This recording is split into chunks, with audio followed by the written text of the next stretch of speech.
Hey guys, hope you had a great lunch. We did. It was a bit too expensive though, but it was nice. So, the mental health panel. Recently, recent events basically made the raised the question of a bit like more a bit more sharp way, the question of the mental health, and that actually an interesting thing that in many countries it took the major kind of how do you call it, not catastrophe, but like a major disaster for people to even start to think about it. And why I wanted to make this panel is just again to raise question and just to talk about, because it should be a good habit to talk about this on the same level as we talk about the hard skills, you know, how to draw stuff, how to sculpt stuff, but it's also important to know how to basically stay sane and just to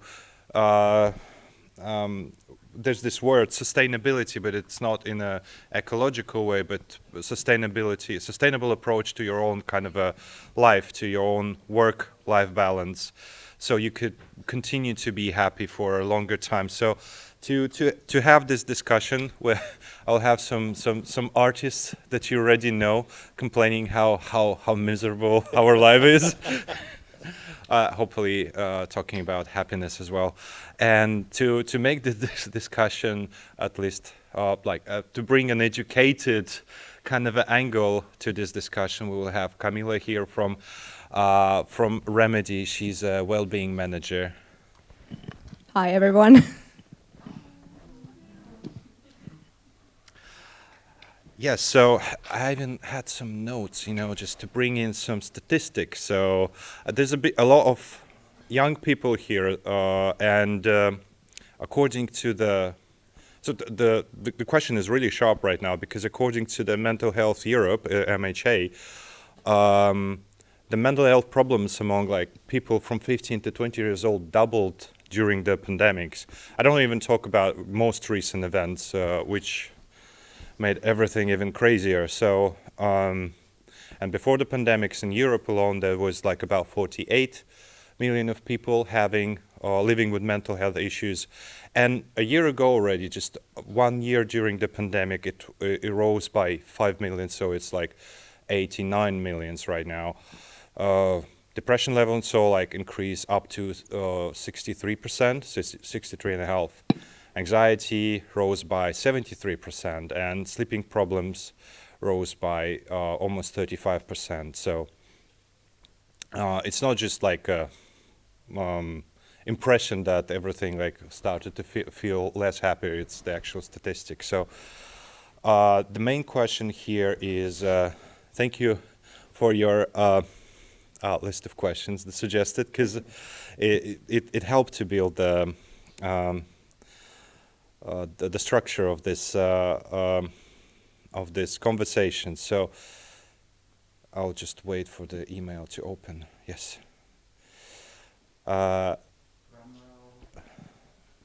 Yes, that would be nice to make it more dramatic. And the first question would be how the pandemic, you know, just actually really nice set of the artists here as well, because they both have an experience of working as a freelancer and as a part of a studio, and but German mostly working from home, and maybe not too much change, but maybe a lot of change. But this is the question: what changed in your like work and in your general life with when the pandemic hits? You know, did it influence your work, and did it influence, you know, how you felt, even though you stayed at home, but maybe something changed? I'll answer that first. I'm very lucky in the sculpture industry, because firstly the deadlines are fairly loose, so I had that sort of to my advantage. But I would say there was like a lot of other professions, I mean, cabin fever sort of really set in. You couldn't go out. I mean, in the UK you couldn't go out at all. So it's funny, because what that does is like it, as an artist, like I there's always that component with me where I live, eat, sleep and breathe art. That's what I do. And so when there's nothing else to do, that's all I will do. And that's not particularly healthy because you're working and then you're working and you're working. There's nothing else. You're working and eating and then doing more work. And what the pandemic did for me is it amplified that, because it's something you, as a freelancer, you will always battle with, because no one's going to tell you how to do it. You have to find your own way through it. And I think I'll speak for myself. I can't speak for Herman, but you find over a while, it's been like 15 years as some sort of artist for me, and over those years you find some sort of equilibrium. You have to be able to survive. But of course, COVID just reset it all completely. So you kind of had to go back to the start and figure stuff out. But at the start, I think 2020, I couldn't do anything. You can't do anything about it. You're literally just stuck in a small prison, like a small room. So, yeah, that had a big effect on me, and there wasn't much you could do about it, really. Yeah, I think I have kind of a similar answer to that, because for me, the consequence of the pandemic was to realize that I was getting more obsessed with work, because at the beginning, starting as a freelancer, I was basically obsessed with trying to get to work into video games. I thought it was almost impossible, so my only outcome was to try to work as much as possible. And when I started to get projects as a freelancer, I started to take basically everything. And I remember I used to start at 8 a.m. to work at home, and I used to finish at 2 a.m. So that wasn't healthy at all. When the pandemic hit and we were all stuck at home, that amplified that horrible habit to just being working. And yeah, I got to that realization and I started to make some changes for that, because not just for your mental health, but physically, I started to have some consequences to that. I have a very strong tendinitis on my elbow. It maybe doesn't sound like something serious, but I wasn't able to even grab a glass of water. I wasn't able to use my left hand, and it was so obsessed with work that I didn't stop drawing. I started to learn to use my other hand, and it's still even though working through the injury. So at that point I realized that was something important, to put some barriers in your life and to have some limits in order to start to worry about these issues. Because I think that's something that that we all started to think more about these matters after the pandemic and during the pandemic. Yeah, more or less that's my experience with that. But yeah, your both experiences mainly for the people who worked from home even before the thing. And first of all, we're lucky with the fact that our line of occupation actually allows to work from home. Instead of just losing the job or whatsoever, we at least could continue it from home. But there's this another aspect to it, people who were working in the studios and they were forced to work to move and work from home, and that kind of a really harsh change might kind of influenced, how do you call it, struck them in a bit harsh way. Do you have some kind of experience, because you as a well-being manager probably saw some kind of problems that people were experiencing, adapting to this work from home thingy? Can you share something about it? Oh my gosh, the trilogy of 2020 that's still continuing. Remembering back to the spring of 2020 when there were these news about this virus and should we be concerned, and then suddenly going into full-on remote work mode, which for us at Remedy was also a first time. Basically, we were pretty much all of us working at the studio. Only a handful of us were occasionally working remotely, so that was a huge change for us as a company to do, and the speed of it that we had to do it also was something that I'm so proud of us that we were able to do that so quickly. But also I think mentally, I think it happened way faster that our minds could adapt to it, to being at home, being responsible sort of yourself in a new way, like making sure that you're taking breaks, eating lunch, doing the work within the work time that's sort of set.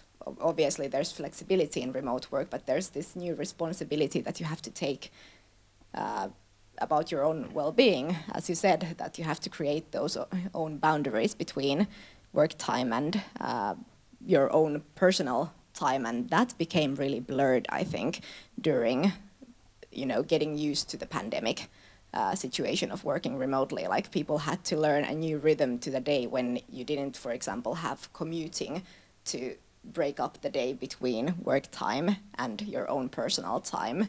And there were a lot of different types of reactions and ways to manage that, but it was really individual. Like we had people who, as you said, were really like, well, I'm stuck at home, I might just as well work as much as I want, which, as you said, isn't healthy, so you have to have that work-life balance. And then we had the other bunch of people who struggled to get the motivation because of the, doom scrolling and having that news feed force-fed to you pretty much every hour of the day, which then impacts, your mind, and having that feeling of like, well, does any of what I do matter because the world is suddenly on fire? So yeah, it was a really a range of reactions that we somehow had to find ways to support. And that was, 2020 spring, that was like all hands on deck from the HR team everywhere in the world, I would say. Yeah. The thing is that during that time, I joined a new company, which was Ubisoft, Red Links, and I spent in the office only the first week. And then after the first week, we were forced to move to the remote work, and that created, for me personally, I also tried a completely new role, which was managerial role, and it created a lot of stress being completely separated from absolutely new teamwork and on an absolutely new project, on an absolutely new role. So that created basically, as it appeared to be later, almost an unmanageable amount of stress, which didn't work out well afterwards. So did you have the same experience, like people who worked, I'm going gradually further and further away from the comfort zone. Okay, people work from home, and now they forced work to work from home, but they were doing this before. People work in the office for some time, and now they're forced to go home. And people who didn't work in the company but just join it, did you have some kind of did you do something specifically to help those people who just joined the company and didn't have the chance to connect with the rest of the team? Yeah, so, well, I don't know if a lot of you know, but over 50% of our employees are actually outside of Finland, so they are from very different nationalities. And, well, before the pandemic, we would have everyone relocate to Finland and work at the studio. So we then, when the pandemic hit, had to find new ways of accommodating to the fact that you might not be able to fly here because, the restrictions were on suddenly, and the world became so much smaller. In a matter of weeks, it seemed.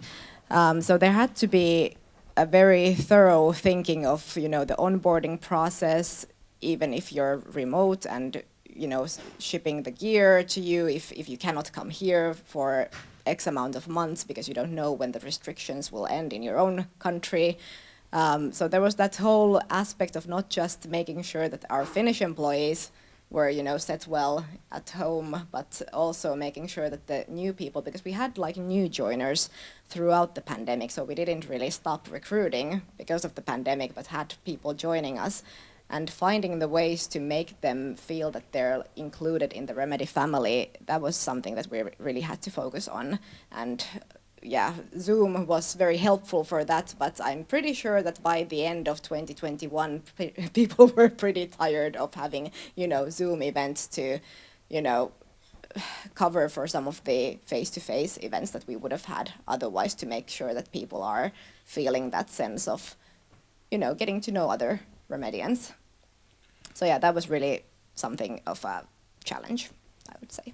Yeah, you mentioned during during that time, a lot of people were questioning some kind of purpose. They're like, why do I even do the thing I do? Did you have did you guys have some kind of doubt, like when there's like a major event happening like that? So, like I'm working in the entertainment and the world is crumbling. I mean, like people want to survive.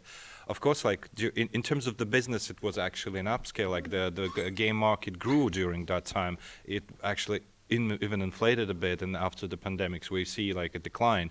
But like at that point we didn't know about it. We were thinking like, okay, people would just try to survive and won't try to like watch movies and play games. But like, what was your like initial thinking during that time?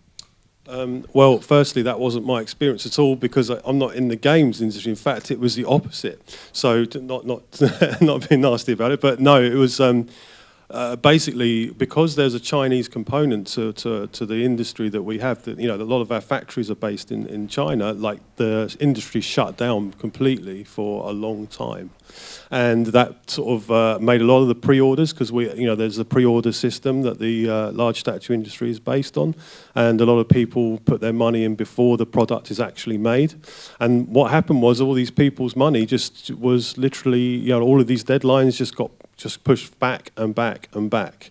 And of course, what happens then is that interrupts the cycle of production. So although we didn't feel it straight away because we still had stuff going on, I was freelancing at the time, all of a sudden about 2021, the work started drying up because they were still producing the other statues. So one thing I would say about that for me, I have a very healthy personal work regimen. So when it didn't, the only thing how I had a problem with was, of course, the financial aspect of it. But in terms of I can always go back to my personal work, and I was able to do more of that. So I actually kind of enjoyed that aspect of it. But it was I guess there was a stressful side of, everyone faces this in freelance at some point where your work dries up. But this was like that, but on steroids. It was like, and of course there was that time when no one knew how long this would continue. So then you start to think, well, is this a sustainable, job with freelance job? But thankfully, it did start to pick up again.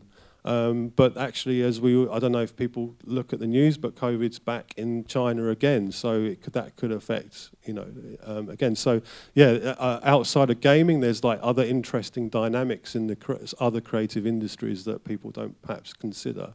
But yeah, that was a big factor for me. But I think in terms of like my mindset for art, it didn't affect it because I think I've always had a good personal, relationship with my work. So.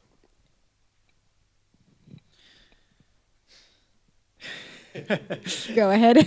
Yes. Or you can skip if you don't feel comfortable. It's the same. Yeah, no. Let's put it like that. You're then trying to think of a proper answer to not divagate too much and not be thinking out loud. Just that, yeah. Yeah, I was just thinking that in a personal way. At first I thought, like, oh, what the hell if everything goes down? What am I doing? Just drawing and working for a video game. But then I thought, what I'm going to do? Like, I thought, oh, I'm quite lucky because for me, reality, nothing changed. I was still working from home. I was doing the same things. People from my surrounding, that changed because I was talking before that since I've been working remotely this last years, I am not surrounded by people from the industry. So usually my friends, family they are from other type of jobs. So that was like a huge change. But yeah, it's like in a professional way, it didn't change at all because like Roll 7, the company I was working with, was fully remote. So it was strange feeling because it's like inside the company, it didn't change anything, but all surroundings were, getting, in a very bad situation. So yeah, it was like very weird. It was a very weird moment because for the whole world it was awful, but for video games and entertainment in general was like going well in general, but. Was it easy to draw the happy drawings, while like reading news about, okay, 10,000 people died in Italy? That was, for me, it was like a really hard part. How do I even think about something?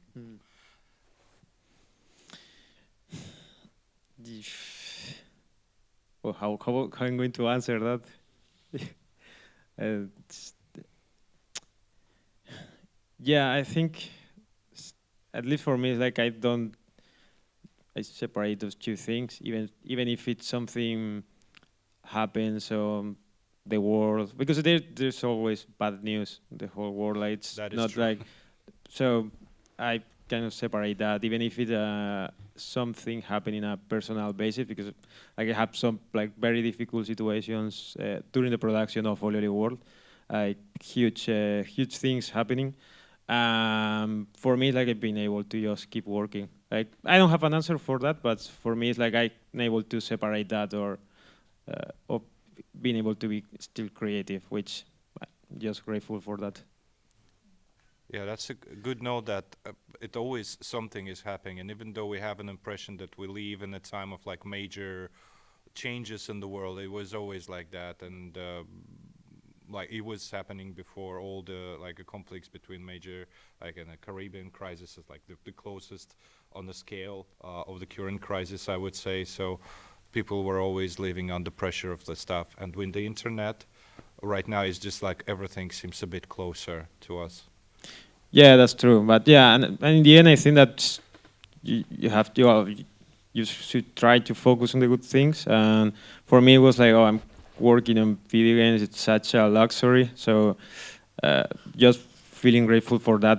I just enjoy what I was doing because yeah, like that the whole context is always going to be bad, but at least you have to focus on that and the good things that you can do. And just like this way of thinking local, even though you know about how it's going globally. But I think that should be a way to not get overwhelmed by that, because it's yeah, now with internet more and more is getting overwhelming in general, and there should be some tools to be able to work through that. But Yeah. yeah, sorry. Yes, to not Now you hold keep. the like my hand is tired. I can also add to that very quickly that that's such like an important thing to have that perspective of sticking to the local side of things. That when you see from everywhere, when you're doom scrolling, which you shouldn't be doing, but you're still seeing the global, maybe national side of things. I think very often I gave that tip to our people, that focus on what's going on at the moment, right now around you. Like you have your home, you have, you know, food in your fridge, you have your work, you're still able to do very good things with what you have. So sort of like finding that safety when centering yourself back to the present moment, instead of just, you know, extending your mind and stressing about what's happening, you know, on a global level, for example, and letting that worry consume you. So that was one of the major tips that we worked through with our people. This is something you were talking about, like a really healthy way to process the emotions that people have, and this is the skill I basically think that a lot of people lacks, because we are not taught about this in school. We're not taught about this. It's just there's no major systematic attempt of like a governments or whatever to teach people to process emotions in a really healthy way.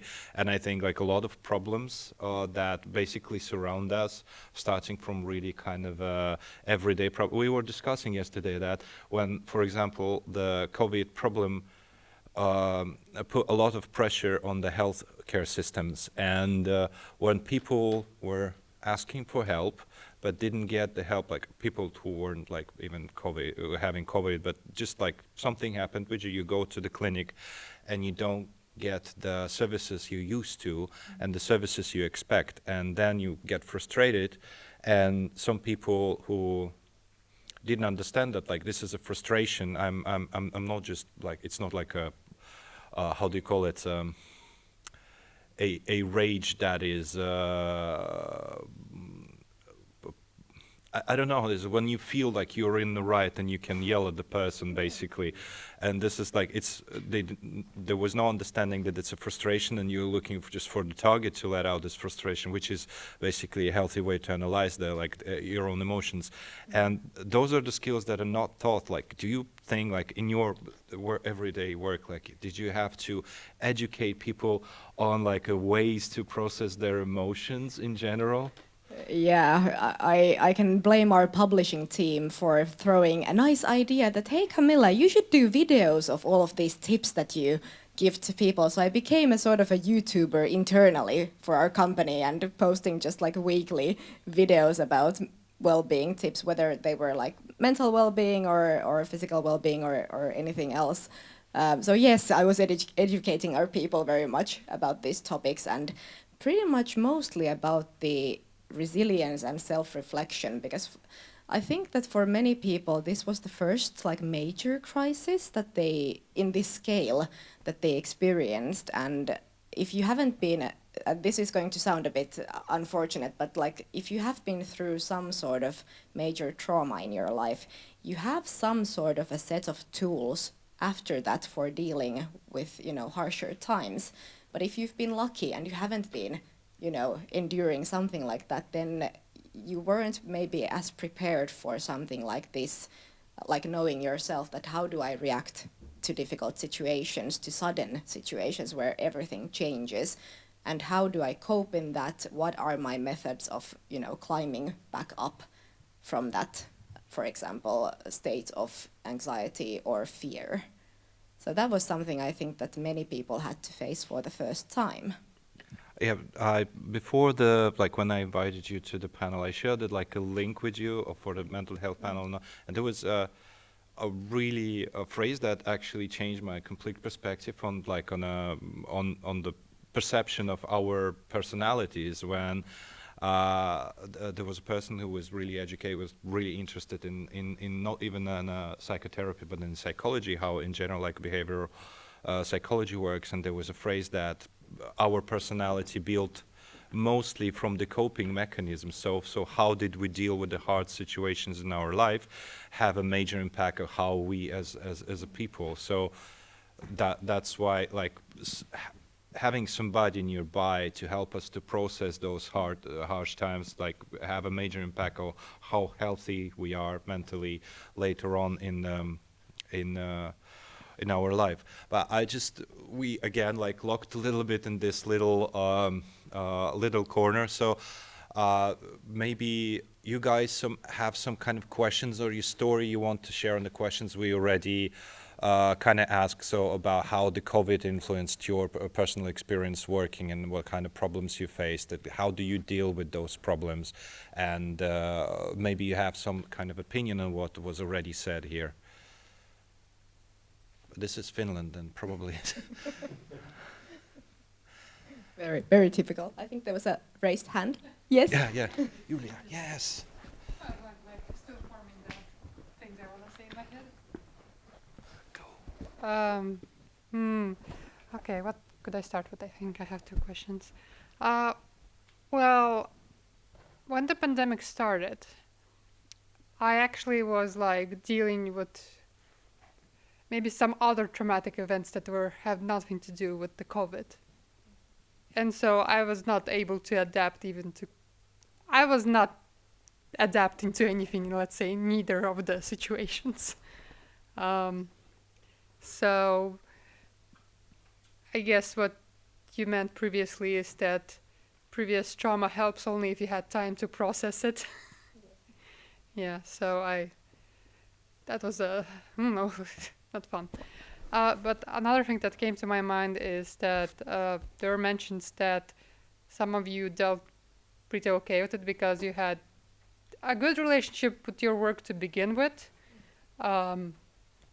before the pandemic, so it was maybe a little bit easier to adapt. What do you think contributed to you having a good relationship with your work to begin with? Because I'm sometimes thinking, how do you get even to that point to begin with? Yeah, that's a really good question. I see that a lot as well with some of my colleagues, that they obsess over the commercial aspect of their work. But I kind of came from a fine art background a little bit, a traditional fine art background. I was taught by graduates of the Royal College of Art. So they have a different attitude towards art. It's more, art is about self-exploration for me, as well as exploring the subjects that I'm interested in. Like the commercial aspect is my job. But so I've been able, in my career, I've been able to separate the two. If anyone's familiar with my social media, I managed to separate the two. It actually does confuse a few people, because a lot of the statue collectors now that are picking up my work, they're like, hang on, this guy does monumental statues, like what's that all about? You know, but that's part of what I want to do. It's part of the narratives I have in my head that I like to explore. It's an internal exploration that I share with the world. And actually, it goes hand in hand with my commercial work. So it's actually a symbiotic relationship. But of course, when the commercial work goes away, it's actually a bit of it's great because I can focus more on my self-exploration thing. So yeah, I think that developed over time. I didn't hit the ground running with that, but I figured that was the best way forward, because actually it does help your commercial work if you have that attitude towards stuff. I found a lot of my colleagues were going around in circles with their creativity because they had nowhere to go with it, whereas with my personal work, I'm always exploring, so I'm always able to bring that new information back into my commercial work. So, yeah, I think so. I think this is one of the things that I always tell people. Personal work is so important. Have that component to your work. Otherwise, you're just obsessing over something that you're getting paid for, and that can easily be taken away from you. So. Yeah, I think like that's something similar to what I was thinking about, because in my presentation I talk about personal projects as well. That's what got me the opportunities that I work on. For me, like I've been used to work at my desk since I was 11 years old, like drawing, painting, and using the computer. So it's been like just a continuation of that, because I've been always like spending time working, doing artworks at home. So it's been like I created that habit since I was very young. Also, at that time on 2020, I still consider that was very early for me as a freelance, or at least very early working on projects that really interested me. So, and at the same time, before getting into those projects, I was super desperate to work on the industry, so I was just like super focused. It was just a mix of things, of a habit that I've been creating since I was younger. That how do you say that? Sorry, blocked with English. And I was eager to work on those projects, so that combination made it easier, I think. Yeah. So I think that's it. Also, like working on the personal project, that's been one of the most important things for me, because even before starting to work as a freelancer, I like the only, like, usually I don't have any advice because I don't believe in general advice, but the only thing that I would say is personal projects, like look for something that you like to do and just do it, because if you wait until you get a job and you get paid, I think that usually is a very bad step to make. Like, you have to take advantage of your time. Yeah, and at the beginning, I think that there is like, because I think back, I say like, oh, it was a mistake working for too long. But I think that if I came back, I probably would do the same. So it's kind of a loop there. But yeah, like personal projects and doing something that you truly enjoy is one of the most important things. Yeah, I can't really comment, obviously, about the art side of things, since I don't work in that myself, but it is something that I keep hearing from our people as well, that when you have that original spark to do what you do, for us, of course, being in the game industry, for many of us, it's the games themselves. For me as well, why I joined a game company, like remembering that when things get hard, that what was the original thing, the spark that got you into studying this or into working in this field. And going back to that and sort of like taking from that some sort of a reminder and energy to whatever hard times are happening at the moment. Would it be possible to ask a third question? And honestly, anyone in the audience can answer that. But because I guess I understand what you're saying. And I was like thinking, yes, I also had a very good relationship with my work. And I understand how I also from 11 build up, like I just enjoyed and kept on doing what I do. But there came a time when that was broken in a way. And it was like pre-pandemic. And honestly, I feel bitter that you continued working well with your work. Like you continued having a good relationship. So I guess my question is, did anyone in the audience go through having their good relationship broken? And what did they do to help them build themselves back up again?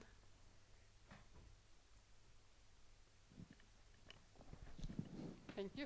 Yeah, sure. So yeah, I was kind of having the same thoughts that I can't really relate to this, having a healthy relationship with your work thing. Because for me personally, I was already quite burnt out before, like from a previous job, and I never recovered from when I went into my next job. And then during COVID, I was laid off from my work, as were many other people in our team because of financial issues because of COVID. So I was in a really bad place. So it took me a really long time for me to kind of get back from that situation. And for me, what helped was, well, first of all, therapy was great and helpful. Very and good. I really recommend it to everybody. And the other thing was just surrounding myself with people who are really enthusiastic about games as well. So for me, that was going back to school to study more, because I was fortunate to be in a situation where I can do that. So that's what worked for me. So maybe it doesn't have to be a school, but it could be just circles where there's other people who do the thing that you were excited about, can remind you about that. Yeah, if I can comment very quickly on that. I think it's, first of all, really, really healthy to get support, get help as soon as you notice any signs of, for example, a burnout, or, as you said, being broken about something that you used to very much enjoy, because that's, of course, something that can last for a very long time, if not processed and dealt with when we speak about burnout, unfortunately. And one of the signs or the after effects can be that feeling of bitterness, feeling that something broke with the relationship that I used to have with something that I enjoyed so much. And I think what you said was really good about finding a way to enjoy it in a different way. For example, going back to the studies and what I've discussed with some of our people, and one of the ways of working around that feeling of being broken after a burnout or a stressful situation is finding that joy from other things, like the other hobbies, interests, relationships, other things that you enjoy, and focusing on those for a while and finding that when they lift you up, then that tends to trickle also to, for example, to your work or studies or whatever else you might be having challenges with. When you have other things that really impact you in a positive way, that it can help you heal, together with therapy, of course. Can add to that a little bit. So I was talking about not a really successful experience, and that obviously took a toll on how I was feeling about me as a professional. And first thing I did was I came back to the place that was a bit more comfortable to me, which means coming back to work with the people I knew. So that's why I came back to Rovio after trying to work elsewhere. And the second thing, I like what the guys thought about personal project. What they mean is it's not just like, it's not only about the art. It's basically any personal passion. So trying to find some kind of purpose. What you were talking about is just the lack of purpose, because you don't feel any motivation about doing the thing that you were doing, because you didn't get the positive feedback from your activity before, like, or this positive feedback loop was broken, like you said. So finding another loop that would give you like some kind of activity that would bring you joy. This is the only thing, I guess. It doesn't have to be art. It doesn't have to be Well, if you want it, that means you actually have this spark. You're still really interested in that, and then this advice of surrounding yourself with people that are really passionate about can reignite something, and looking again for a comfortable place to do it, comfortable place to practice your passion is something that can help there. But there's like another question, like when you have this kind of loop broken and you have doubts and you as a like artist in general and like am I even good, what am I doing, and not feeling a professional, having really down thoughts, like how do you even go through to this, just, I'm really bad. It's like, it's an imposter syndrome but multiplied, like how do you deal with those things? Oh, Do you guys want to start? Yeah, I guess so. What? No, you're Okay, good. okay. Yeah, yeah. Yeah, for me, it's like, yeah, those thoughts never stop. Like sorry about that, but at least for me, that never stops. But I think that you need to learn how to, yeah, to deal with that, working on your self-esteem. I don't know the tools for that. For me, it's been just kind of forcing myself to believe in that some people like what I do, which is being quite hard. Like still, I'm here talking, thinking like, oh, why I'm here talking, I don't know. But still, it's like I have to. And when I see stuff from the games I've worked on, it's like, oh, those people believe that I've been able to do that for some years. Let's see if I can continue that. So those thoughts, it's a never-ending loop as well. But yeah, I don't know. It's not a super positive answer to that, and no, but yeah, I think it's a matter of balancing those thoughts and working on your self-esteem. And yeah, sorry, I don't have a great answer. But I for guess that. it's also about like saying that out loud and realizing that you're not alone in feeling that you're, after so many years, for example, still feeling those same doubts. And there is some comfort in that it's, I don't want to say that it's part of the job, but it seems to be part of being creative, that you're, of course, always aiming to be better, and maybe through that then questioning that, is this good enough? Yeah, there's like for me, my personality is quite stubborn as well. I'm super stubborn about stuff. So like I'm quite strict with myself, which actually can backfire. The interesting thing for me was like mingling with other artists. I think that's like really important because I've travelled quite a lot and spoken to a lot of artists, and we all seem, although we're all different people, of course, we all seem to have very common personality traits, and that kind of seem separate from the normal people, or muggles as I call them. It's like we've all said it. Actually, a lot of the speakers have said like we can have conversations with our friends and that do different jobs, but there's nothing quite like being in a group of artists because we've got shared experiences, and that does a lot to combat sort of imposter syndrome a lot, because you realise we're all in that struggle together. And I quite like to point out that my relationship, my art, is definitely not flawless. Like you have highs and lows, you have troughs and peaks. And actually part of being a professional artist is being able to deal with that in a healthy way. So for me, it's actually games. I play a ton of games and stuff. I collect Gundam. I'm a super geek. Lovely. I just embrace it and have fun in something else. And then when I'm ready to come back, I come back. I'm like, Ivan and I are terrible. We're like, I was saying at lunch, we're like our brains are like sponges. Ivan's really into like medieval history. I'm into turn of the century, 19th and 20th century history. Like I will read a ton of stuff about that, and then I'll come back and I'll bring it back into my work. So in that way, I found a way to never be bored. I can't remember the last time I sat on my own and was bored. And that's because I've got something else to draw from outside of the art world, and I think that's like really important for us to have almost like the Sherlock Holmes mind palace, isn't it? Really, like that we can escape sure. to, yeah. If I might dare to say, again, I have no authority to say anything. I'm pretty young, and you probably have tried more times that I have failed. But from an introspection process and talking with other people, talking with other artists, and also just seeing what people say on the internet, one just comes to realize, yes, our brain works in a different way. It does. And there's a thing that we have to be really clear about, and is that creativity is non-negotiable, and creative production for us is non-negotiable. Like the moment that you stop producing creative work, you start dying within. And I really feel it's like that.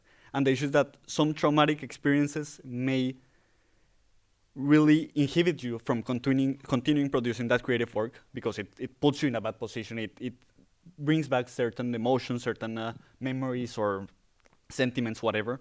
But there's no other option. Like, if you stop doing the creative work, you just die. Like, die in the mental sense, which that damages your health, which just damages your well-being, which damages your career, which damages literally everything.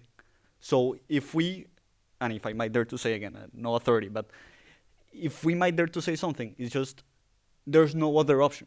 Like, we have a second digestive system that brings stuff from the outside, images, is history, and we have the capacity to process it. So we better engage with it, because when we don't, we just get stuck. It's like a bowel that, and well, not going into graphical terms, but you need, yeah, you need to put it out.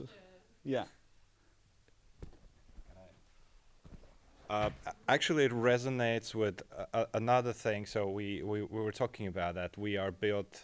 At least I said it. Let's just what we were talking. I said it that I heard that we are built from our negative experiences, and there was another note from that person that we, as an artist, like our artistic approach to life, or just the need to draw, the need to create something, is actually again one of the coping mechanisms, and that we were at some point denied of our expressing ourselves, as just maybe in conversation, or denied from some kind of interaction with people. So we kind of substituted with creating something that is non-physical, but still would let out those emotions, would help us to express ourselves other than the channels that were inaccessible for us. So that's why it kind of resonates. Like, if it was our main coping mechanism with the life, creating stuff and expressing ourselves like that, and now even that is closed, obviously the frustration level might just be really extreme. So it's not a good position. So just finding a way to come back to that way, to like you said, to create something, and find the new interest maybe in another form, but still creation. So that's probably the only way out of that. Yep. And as a follow-up, because what you say, the creative process ends up, even if we don't like it, ends up being tremendously personal, and ends up being tremendously suffering intensive. And it has to be like that. There's a lot of playfulness. It's a game as well. And when you really are motivated and you're playing around stuff, but it's full of suffering and it's never going to end. Just like no suffering. So we better embrace that it's a need that we have, and we're going to feel bad about it, but there's no other option. Let's just feel good about it. Yeah. Can I also add that working in games is not only suffering? Oh no, good. Not all suffering is bad. Just a disclaimer. Yeah. No, sorry. Too negative, maybe. No, but something that I actually wanted to mention, that at least in the game industry we hear so much about the passion for the games, passion for the craft that you do, which is of course really good. That's where we thrive, and that's where great games come from. But there is also that small negative side to being always expected to be very passionate about your work. And I try to tell this to our people with whom I have these discussions, especially during the pandemic times, that when you don't feel that because of the outer things, for example, or other personal things that are going on, that it's okay as well. No one can be passionate about their work 100% of the time, every single day, every single hour. You'll have those downs, and then you'll have those ups again, and that's just part of life and work.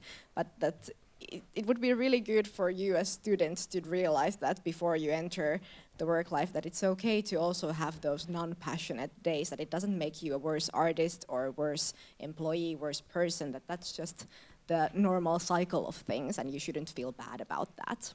Yeah, but James, we're talking a little bit about that. That actually, us working in art, us working in games, it's not just we work there just because of the passion. We also work there because it brings money. So we have multiple motivations sometimes to work, and that situation that I have to provide for myself and for my family. You know, sometimes it pushes me to do the things that I'm not passionate about, and yeah, again, like I'm one of the happiest one because like. Obviously I was at least able to do the things I liked, and I sometimes I like them less, sometimes I like them more, but in general, yes. But some people even are not lucky like that, and there was just like 9 to 7 or 9 to 5 jobs, and some of them 9 to 7 jobs. So, and not doing what they like. So you're just finding that passion to do again is sometimes really hard, but. Yeah, this is an interesting question. So, what happens if, for example, you've got a kind of a there's somebody who rules the project, for example, and they do expect the people in the team to be passionate because that's like how do you like did you ever have to kind of turn down and explain that people sometimes work out of different motivations and they're not always that passionate, so don't push them because that might feel them down and actually reduce the productivity of the team.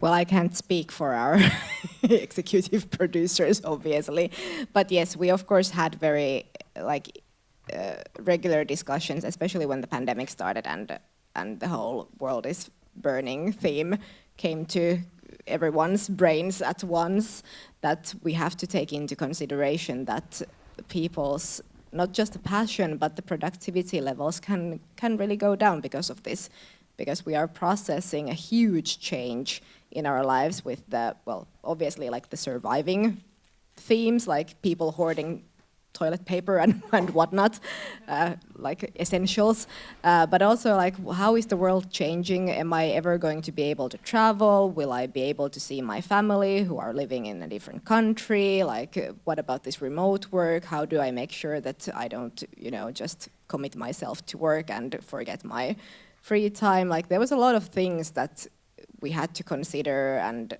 discuss through with project management. When the pandemic started, that these could be scenarios that could happen, because it's of course very individual how, as I said, how people react. Is the passion going downwards, or actually do they have more time for, personal projects, for example, and actually they're feeling more inspired because they finally have time due to the lockdowns. That sounds horrible, but for some people that was actually like something that they actually enjoyed, that they had less social things or stuff to do, because they couldn't, and then they had more time for creative stuff, for example, in their free time. So it was really like individual, but it was discussed for sure. James, you wanted to say something about this, like other motivations to do stuff. Yeah, I saw you raise your. I bought an airbrush. I bought an airbrush and started painting stuff, and it was just another outlet, but it was still creative, so it's tangentially related to what I was doing, but like it was just a lot of fun.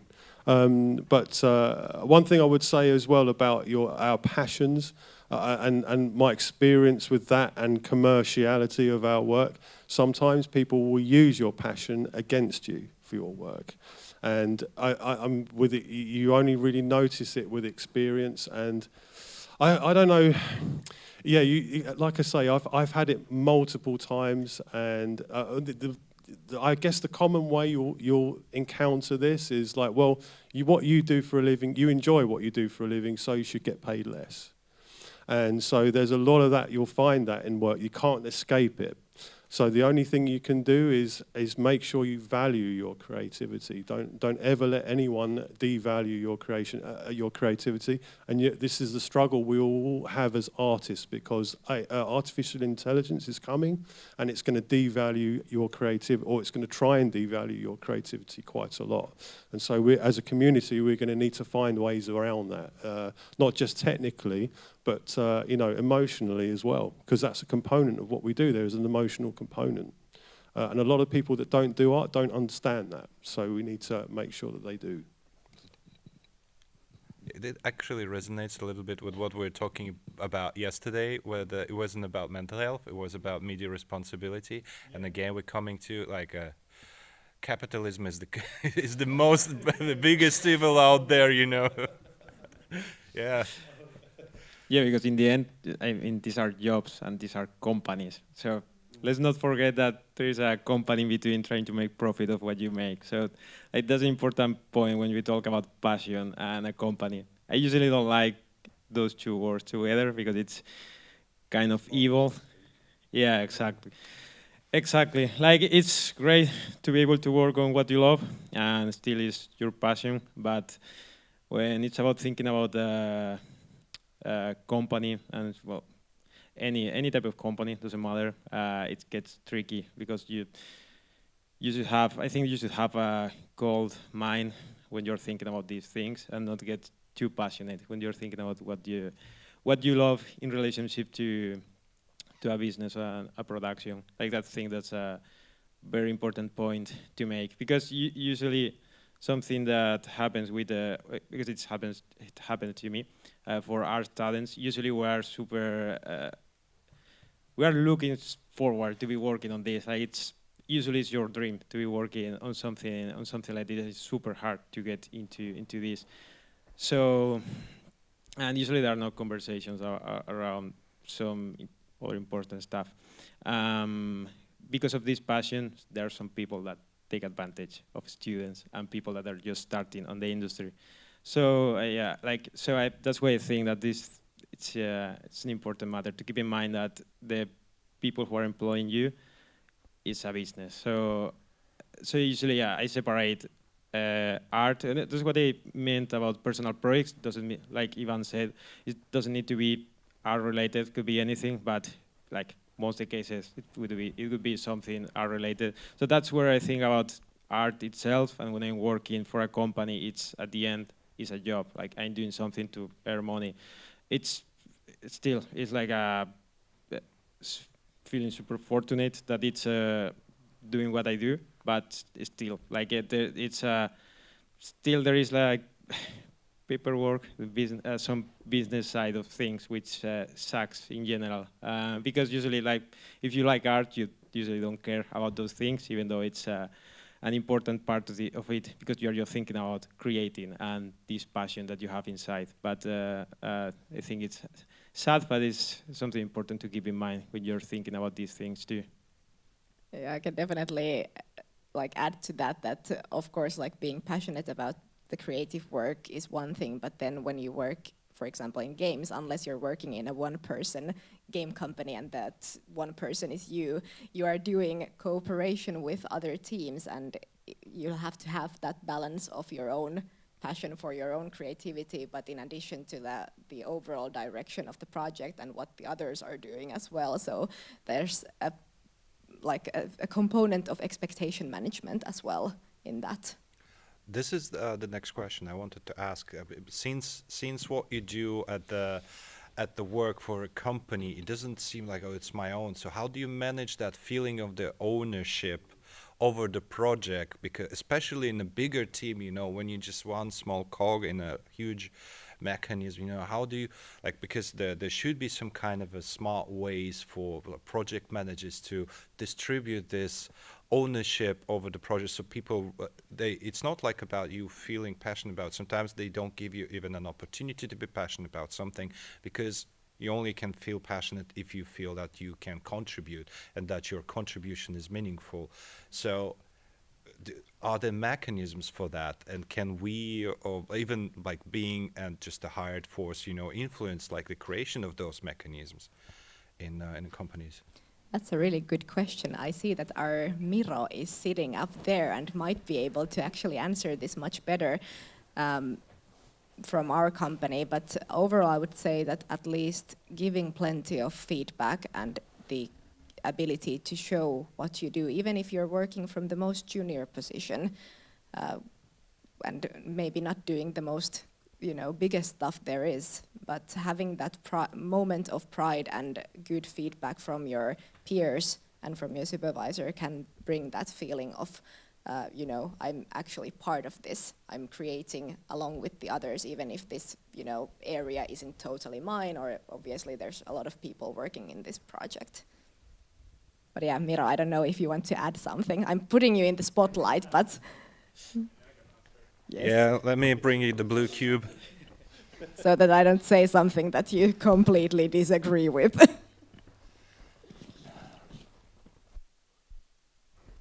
All right. So yeah, overall, I just think like, especially in big studios, is providing ownership. That's really the thing. That when you actually feel that you have ownership of something, then it's very different to bring your passion into it as well. So you kind of, it feels like something that you want to do, and it actually is important for you. And I think that's really the important thing in a bigger studio. And of course, occasionally it's not possible. We have production in the end. We are a business, like the others said. That we have to meet deadlines. We need to ship games.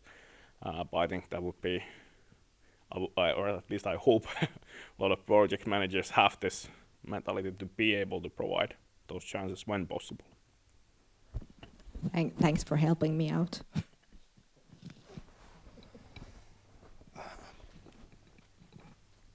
You guys, you want to add to that, or like, does anybody in the audience have a question? Well, sometimes it takes time to come up with those. So yeah, we were gradually talking about like being having a meaningful impact on what you do is pretty important, and that gives you the purpose to work, purpose to basically be the person you are. Yeah. Let's look at the question list that you sent me. Maybe we'll find another. Here, I was just a little bit in the corner, like, how do I pick it up and continue? Or maybe we should just... Just say it out loud that I'm going to pick up my phone now and... Yes, so this is exactly what I'm going to do. So, yeah, coming back to more like generic thing about the mental health, because we were really focused about the job, but like on an everyday basis, what kind of healthy habits, not just maybe related with work, or some kind of, I don't know, maybe trigger points, like okay, now is the time maybe to think about my mental health, or even go for the therapy. Maybe there's some kind of like red flags for yourself, what we should just pay attention to, and what we should do with, like, when we meet one. Yeah, definitely. That's a very, again, individual thing, and goes back to what I was saying about self-reflection, because it all goes back to really knowing yourself and knowing, what the signs are, if that's the right word to say, like what are the signs of you changing from the usual you to something that's less than usual, if we talk about mental health challenges, for example. So it's all about knowing yourself in the best way possible, and using professionals to help you discover that as well. So I would actually say that if you notice any kind of differences in the way that you react to things, or the way that you enjoy things, that's at least one of the red flags that come up quite often, whether it's about work or your personal life, hobbies, relationships. If something's suddenly very different and you're starting to notice a pattern in that, for example, that you're feeling very cynical or very unenthusiastic about something, then you might start to self-reflect that if something has been shifting lately, and what could be the thing that triggered you to start that shift to something worse, unfortunately. And that's something that you could really talk about in therapy with a professional, and rather earlier than later. So that's something that I really recommend always, to do preventative therapy, seeking help before you're in that position where you're gone over the edge, so to say. Yeah, this is an interesting question, because sometimes we're not even aware that what you were doing about when you were normal, and then you started to change to, for example, something not normal. But how to like learn that? Okay, everything, all of my coping mechanisms before weren't actually healthy. So, do you think basically like each of the person should at some point of their life, even though if they feel everything is okay, to just like go and visit a mental health specialist, like we do basically with other like regular health, we do like the blood tests and something like that. Why don't we do it with mental health? Definitely, I would recommend that. And although I do of course know the challenges of actually getting to a therapist at the moment, like I don't know if you've seen while doom scrolling that you know, the amount of people in need and the amount of available therapists or other mental health professionals, that's been a real challenge throughout the pandemic in Finland, and I'm sure it's a global trend as well. So of course there is that reality of it, but yes, I would definitely recommend that as a part of your like usual, like I always say that mental health is health, like just as you would take care of your blood test or whatever else with your physical health, you should take care of your mind the same way. Herman, did you want to say something? I forgot what I was going to say. Sorry. No, don't worry. Took so long. My bad.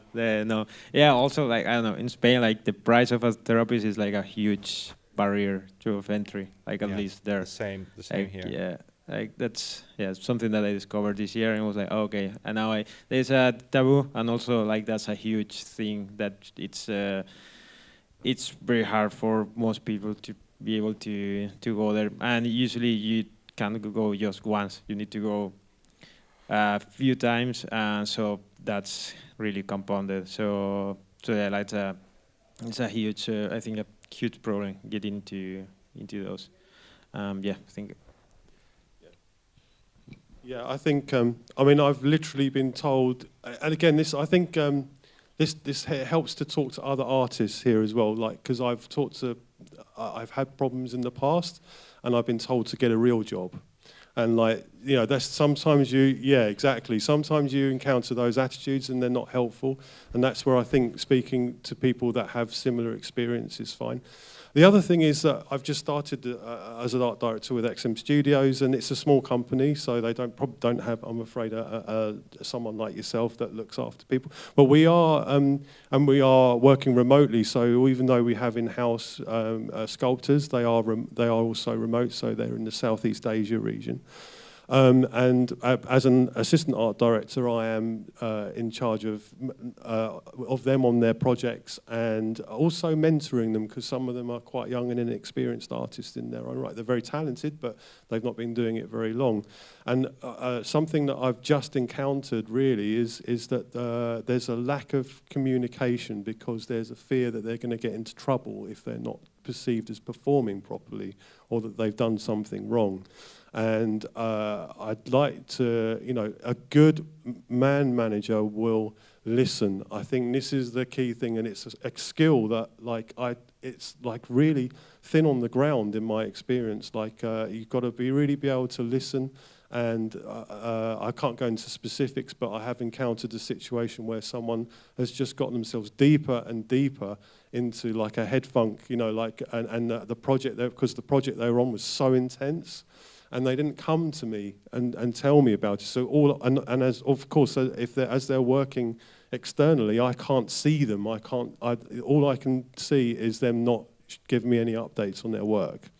And of course, what happens is it's a self-perpetuating problem. So the longer it goes on, the worse they feel, and it doesn't help. And so communication is like a big thing. And what happened eventually is he told us. But we had to kind of squeeze it out, you know, and because there was a fear that we were going to get angry, you know, with him. I've been there. The communication from not only from the manager side, but from like at least understanding that you work in a team, as you said before, is not only limited that you need to provide for the team, but the team can actually help you to go through the hard, like when you're stuck or something, making your problem like public as quick as it is possible, and actually just like relieving yourself of some responsibilities sometimes is actually a better choice. So Yeah, we've been there. We've done it. We've been through these ridiculously hard projects where we've been mentally torturing ourselves, and so just that's why we're here. That's why I'm here as an art director for those guys. Like, it's not just to help them, creatively with the project, but it's to help them manage their time and all of that. The last thing I'm going to do is have a go at you, most, and we're very fortunate in that most artists have an excellent work ethic. So, and I will be able to tell if an artist doesn't have a bad work ethic, does have a bad work ethic, and so. If they do have a good work ethic and and they're still not performing, then I know there's some sort of problem there.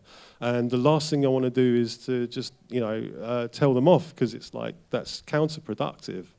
And so that was something I've encountered fairly recently, and I think the way around that is just good people skills, good man management. Yeah, I was about to just say about like being open and removing that stigma as well around these topics, around mental wellness. It's so common to have those challenges at some point of your life, and still, for some reason, you can still encounter stigma around that. So at least personally, I've committed myself at our company to be as open as possible about my own challenges, and using those as open examples, since, well, being part of the HR, I can never discuss anyone else's situations because that's confidential, but I can always use myself as an example when I'm having mental health challenges and how I deal with those, to bring that openness, to bring that okayness of talking about those. Yes. Just one thing I wanted to add. This is again about the stigma. I'm sorry, privilege again. So yeah. Getting ready to this conversation as well, I read about one really nice research, the study. So actually being not feeling well, for example, being like down, feeling sad, like not being happy is a really normal state as well, and accepting that we sometimes feel like that is good. There was a study, they actually did a test, like a questionnaire for 1,000 of people that didn't have, kind of diagnosed mental health issues, like I'm talking about pathology. And they also interviewed 1,000 people with schizophrenia. People with schizophrenia, like in a percentage way, they were more happy than the people that didn't have any pathology. So actually feeling down, having those feelings is more normal. It's a normal state of our brain. Yep. Yeah, I was just going to comment that I think overall that mental health is something where employers can really improve, because we have a health insurance for physical ailments. So if you break your wrist, you can go through your work health insurance and get that fixed. But if you have a burnout or you're depressed, the most they'll give you is a couple of weeks of sick leave, and you're kind of expected to fix that by yourself. Like in my previous workplace, there were people who were trying to get help with their mental health issues at work, but they couldn't, because it's just like the doctors just didn't know what to do about it. So I think that's something that should be talked about more. Like, if we can provide health insurance for physical issues, why not also the mental issues that are just as important? Definitely, and I think if I can continue that.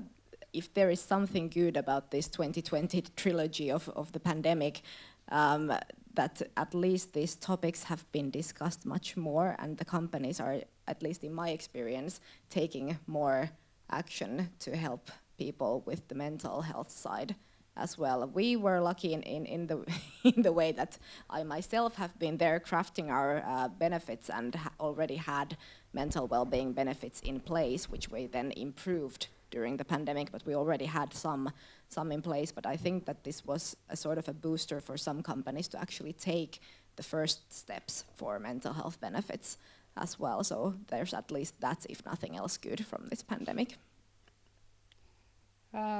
Yeah, I guess I'm just complaining. But yeah, in my previous workplace, I felt like I was on the edge of completely crashing. My work, was slowing down. It became more and more hard to focus, to sleep, and so on. And I went to the doctor, and I was like asking for a sick leave, basically. And of course, they could give me a few weeks off. But to get like longer time off or better help than that, they would have to I would have to be already over the edge, basically. And that was like the hardest thing, that I'm like, the red flags are very red right now. And I'm sorry that basically for me to get more help, I have to completely be crushed down on the floor. So that was like, I guess, really sad.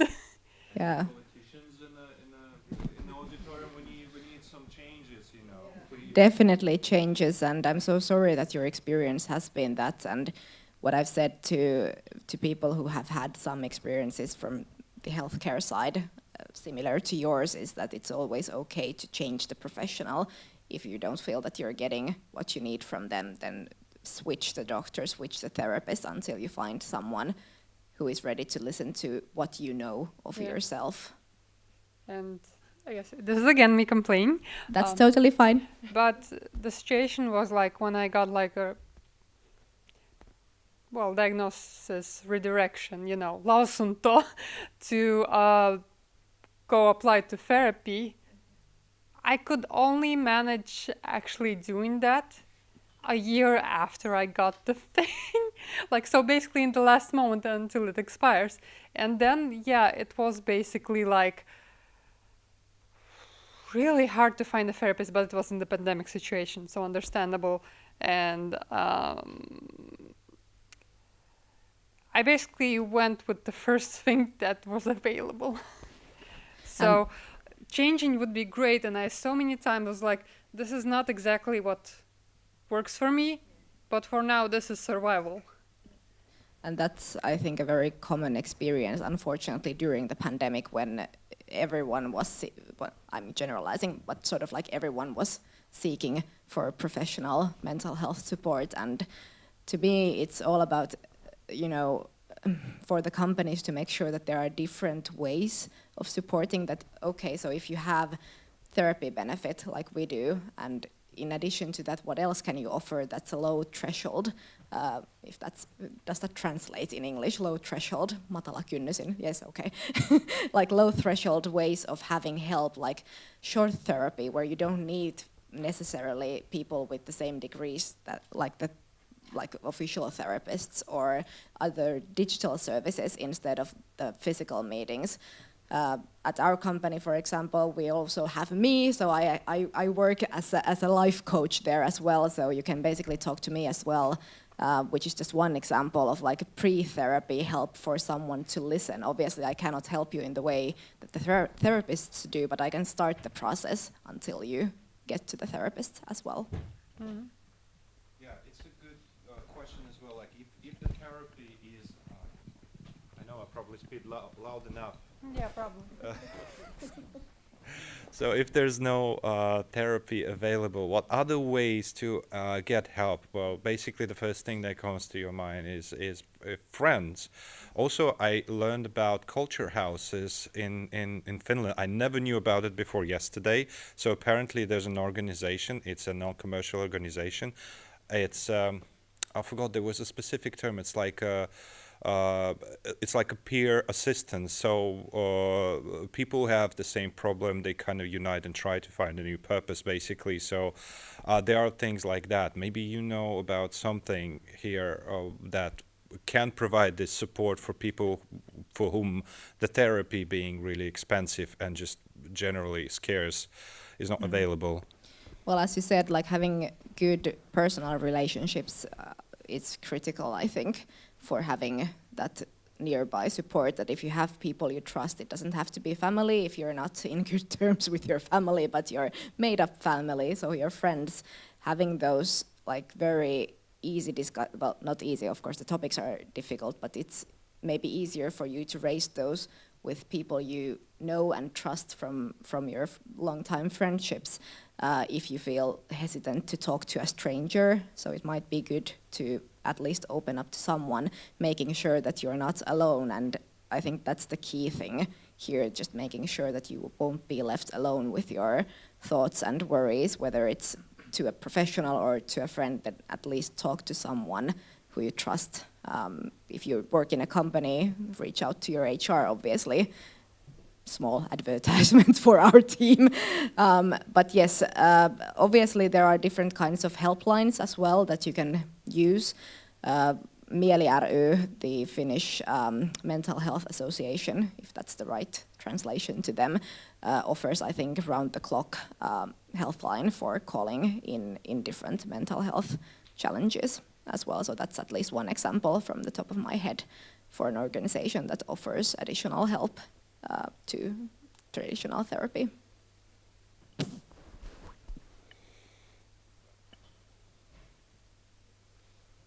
Any more questions? Yes. We've got 5 more minutes. Plenty of time. Yes. I don't know if this is that much a question, but I've had like 5 therapists over the years and a lot of struggles, and what I found really helped me is I developed a good relationship with sports, like just once a week, like taking care of your body, not just mentally, really helps. Lovely. That is a great point to say, because we are made of not just our minds or not just our physical bodies, but a combination of all of that. And quite often, I don't want to generalize, but quite often the experience is that if you can, start to take care of one aspect, it can bleed into, that's a horrible way to say it, trickle into the other aspect as well. So taking care of your physical body can help, with your mental health struggles as well, or at least help dealing with those when you have. Well, I use myself as an example again, because I can. When having panic attacks for me, due to long time stress, I usually know that I need to change, of course, something with the stress stuff, but I also know that if I can exercise more, that's a known way for me to deal with stress. So that's a clear sign for me that, okay, I've been maybe neglecting the exercise part, and hence my mind is more burdened because I've been missing out on the physical way of removing stress, which I know helps me a lot. One small thing, it's not only about the questions. If you have anything to share, it's sorry for using that word. So it's not only questions mandatory. If you have something to share, or just share the opinion, add to something, you can also raise a hand and yeah. I might have an extra ticket to comedy stand-up tonight if anyone wants to come with me. Also announcements. Yeah, announcements, yes.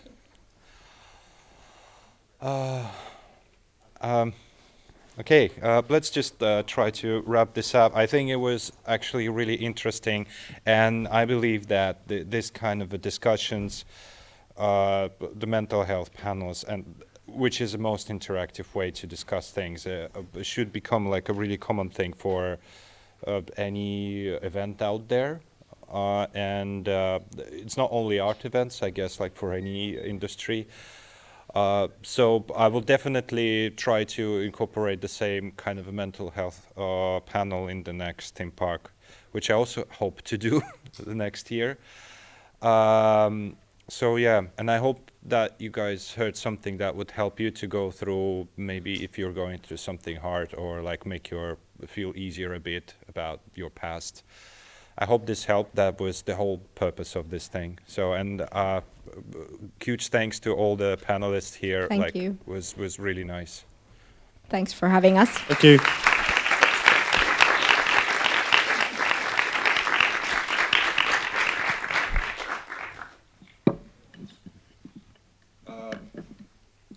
I will just now look at the schedule on this little computer here. Computer. And yes, right now we've got a small break, and the next stop is John Cipriani, Sid from Supercell. We'll be talking about building